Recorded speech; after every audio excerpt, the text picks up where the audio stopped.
রাতের খাবার খেয়ে ঘুমোতে গিয়েছিল একাদশ শ্রেণীর পড়ুয়া প্রতীক।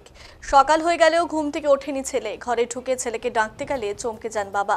তিনি দেখেন ছেলে নিস্তেজ হয়ে পড়ে রয়েছে বিছানায়। ডাকাডাকি করলেও কোনো সাড় শব্দ নেই। বাড়ির ছেলে এমন পরিস্থিতি দেখে চিৎকার জুড়ে দেয় পরিবারের সদস্যরা। চিৎকার চেঁচামেচিতে ছুটে আসে পাড়া প্রতিবেশী। তড়িঘড়ি উদ্ধার করে ধূপগুড়ি মহকুমা হাসপাতালে নিয়ে আসলে কর্তব্যরত চিকিৎসক তাকে মৃত বলে ঘোষণা করে। ঘটনায় শোকের ছায়া নেমে আসে সাঁকুয়াছড়া 2 নম্বর গ্রাম পঞ্চায়েতের পূর্ব মল্লিকপাড়া এলাকায়। পরিবার সূত্রে জানা গেছে, অন্যান্য দিনের মতো সোমবার রাতে খাবার খেয়ে ঘুমোতে যায় প্রতীক। এদিন সকাল হয়ে গেলেও সে ঘুম থেকে ওঠেনি। ছেলেবেলা হয়ে গেলেও ঘুম থেকে ওঠেনি দেখে তাকে ঘরে ডাকতে যায় তার বাবা। কিন্তু ঘরে ঢুকে ছেলের শরীর ধরে ডাকতে গেলে তিনি দেখেন শরীর নিস্তেজ হয়ে রয়েছে, কোনো সাড় শব্দ নেই। তিনি দেখেন ছেলে সাড়া নেই। এরপর কান্নায় ভেঙে পড়ে পরিবারের সদস্যরা। আশপাশের প্রতিবেশীরাও ছুটে আসে, বিছানা থেকে উদ্ধার করে মহকুমা হাসপাতালে নিয়ে আসে। ঘটনার খবর পেয়ে হাসপাতালে আসে পুলিশ। দেহ ময়নাতদন্তের জন্য জলপাইগুড়ি মেডিকেল কলেজে পাঠানো হবে বলে জানা যায় পুলিশ সূত্রে। কিন্তু কিভাবে প্রতীকের আচমকায় মৃত্যু হলো তা ভেবে পাচ্ছে না পরিবারের সদস্যরা।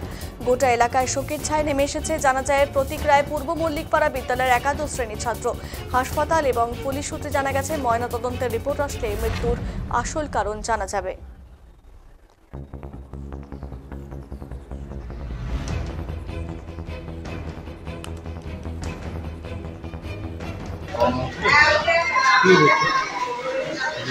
ঘুমাইছে রাত্রে সকালবেলা বেলা হয়ে গেছে, ওর বাবা ডাকতে গেছে, এখনো উঠে না। আমি বলে বাবা গেছে, যাওয়ার পরে দেখে যে ছেলে ঘুম অবস্থায় একটু নড়াচড়া করতে শক্ত হয়ে গেছে। তারপর এখন জানা যাচ্ছে দরজা কি ভেতর থেকে বন্ধ ছিল? ধরতে বলতো না, এমনি ছিল, মানে ওই ঘরে ওর ঠাকুমা ঠাকুরদা থাকে পিছনে। রাত্রিবেলা খাওয়া দাওয়া করে ঘুমাচ্ছিল। কোন ক্লাসে পড়ে ও? কোন স্কুলে? এমনি শরীরে কোনো অসুস্থতা বা কিছু ছিল কি জানেন? ছিল না, ছেলেগুলোকে সব জায়গায় ঘুরতে আর কি। কোথায় গেছিল ঘুরতে কালকে? বাড়ির ওদিকে আর কি। এমনি ঠিকই ছিল? ভালো ছেলে না, মানে কোথাও যায় না, করে না। কখন আনলেন আপনার হাসপাতালে? ডাক্তার কি বললো? মারা গেছে বললো নাকি? এখন কি হবে? এখন তো ডাক্তার পোস্টমর্টম করবে না?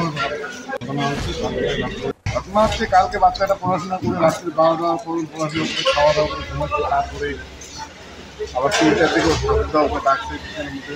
আবার ঠাকুরদা আবার ওই যে পার্টি দোকান করে মার্কেটে দেওয়ার পর জায়গা দিচ্ছে। তারপরে এটা আনুমানিক হয়তো 1:30-5টা হতে পারে। বাচ্চাটা খুবই ভালো ছিল। তারপরে 7:30 পর্যন্ত ঘুমের থেকে উঠে না। তারপরে ওর মা ওর বাবাকে বলছে যে বাচ্চাটা কেন উঠতেছে না, দেখো তো। ঘরে গিয়ে দেখে উমুর হয়ে শুয়েছিল। তারপরে কোথায় দিয়ে দেখে যে মারা গেছে। ও ঘরে কি একাই থাকতো? না না, ঘরে ওর ঠাকুরমা ঠাকুরদা এক বিছানা থাকে, ও একাই এক বিছানা থাকে। বাড়িতে কে কে আছে? ওরা কয় ভাই বোন? ওরা হচ্ছে 2 ভাই 1 বোন। ছেলেটাই হচ্ছে বড়। আচ্ছা, আর বাবা কি করে? বাবা এমনি হাজিরা দিন মজুর মা কাজ করে? কোনো কাজ করে। জায়গা জমি নাই, খুব গরিব পরিবারের বাচ্চা, পড়াশোনা ভালো। এখন কি বডি পোস্টমর্টমে যাবে? ডাক্তারবাবু তো পোস্টমর্টম পাঠাবে থানায়।